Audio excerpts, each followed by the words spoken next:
I've been asked by the party to talk to you about the Supreme Court ruling and details land free tragedy, as we can call it in FPC. A while ago, the Supreme Court delivered a landmark ruling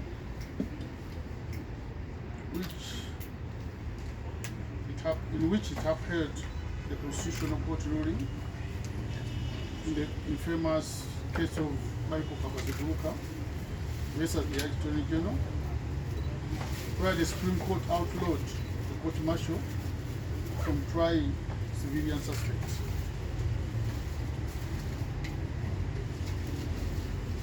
Most of you who have been here long enough know that FDC has been fighting for this thing since 2005.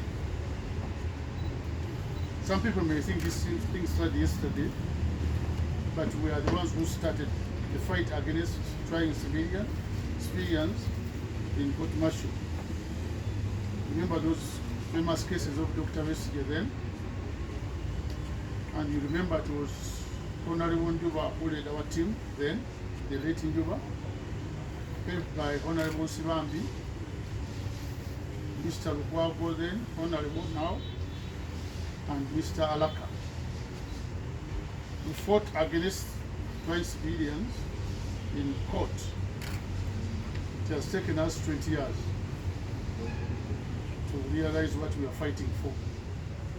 So as a party, we are very happy that what we have been telling the people of Uganda and the courts is what should be done in the country. I'm sure all of you were partly excited. Some of you were even surprised that we could get such a ruling.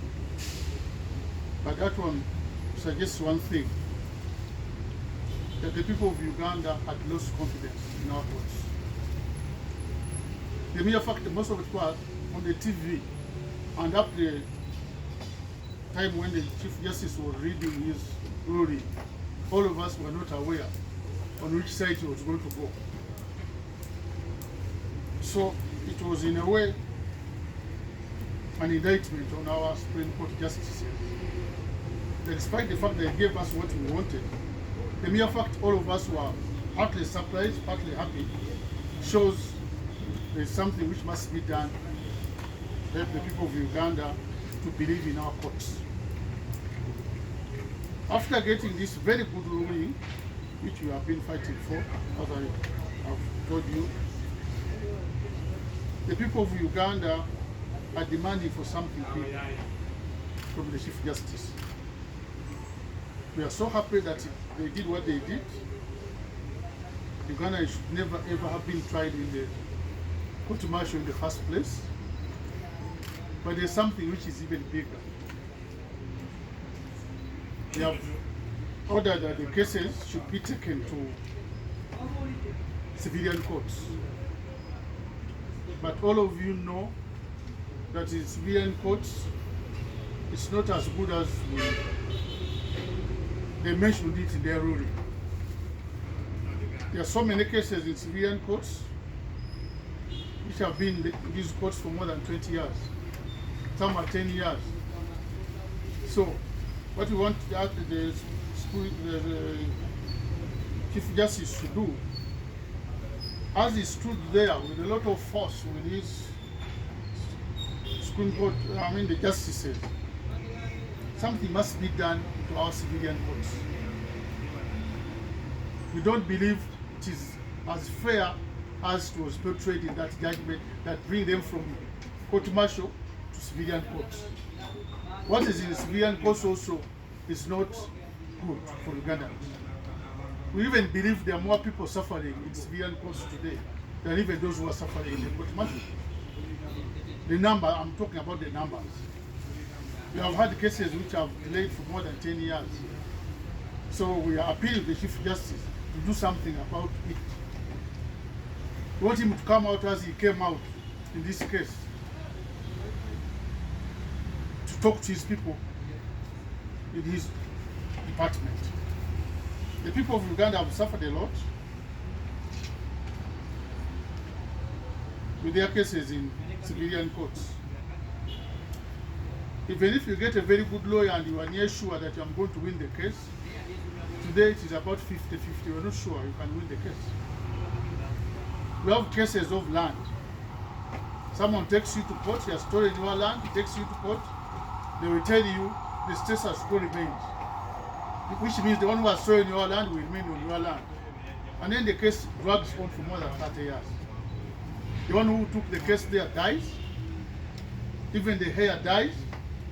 Now it's the grandchild now to come and follow up the case. By the time you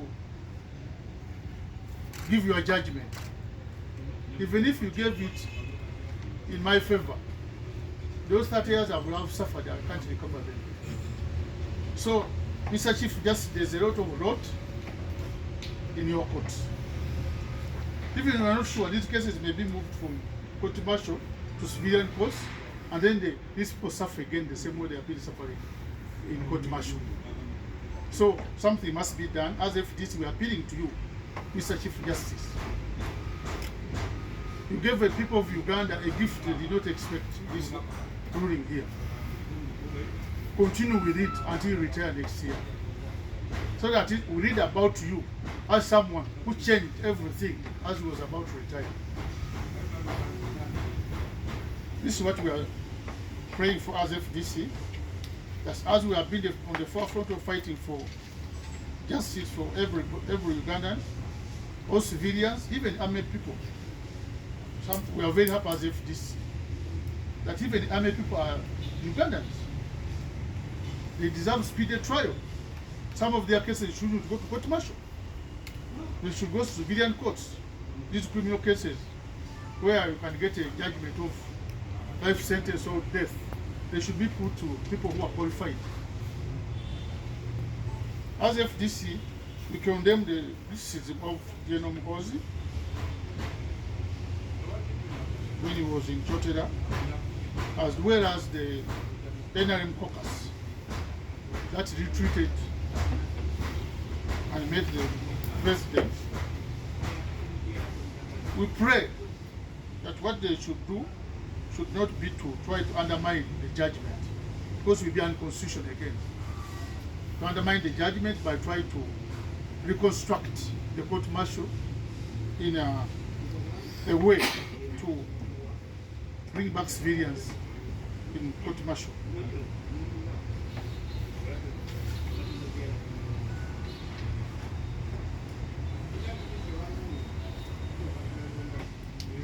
We are pushing for reforms that will enable the judiciary to clear the backlog of cases more efficiently. It might involve the measures such as increasing the number of judges, court staff, and improving court infrastructure, and implementing more effective case management systems. I was listening to something yesterday. In some countries, they may even appoint some judges and some lawyers to act as judges for a short period, where they clear some backlogs on some of those simple cases. So the judiciary can employ some of these senior lawyers, temporarily appoint them as acting judges for maybe about a month, and then they clear these cases as quickly as possible. You know, it's very taxing to stay in court for more than 10 years, and then after 10 years they tell you are innocent. In effect, you have been in prison for 10 years. You have served 10 years when you are not innocent. So we pray that all these measures are put into consideration so that we clear the backlog as quickly as possible, and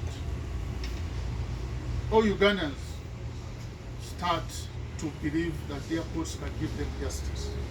Because as we stand today, if you don't have a very good lawyer, if you don't have lawyers who know the judges, it may be very difficult for you to get justice in our courts today. So, Mr. Chief Justice, what you have started, we pray that you finish it. They have made us happy. Some of us have our relatives in court martial, but most of our relatives are in your courts, and they are not being given justice and speedy justice. It is an unfair.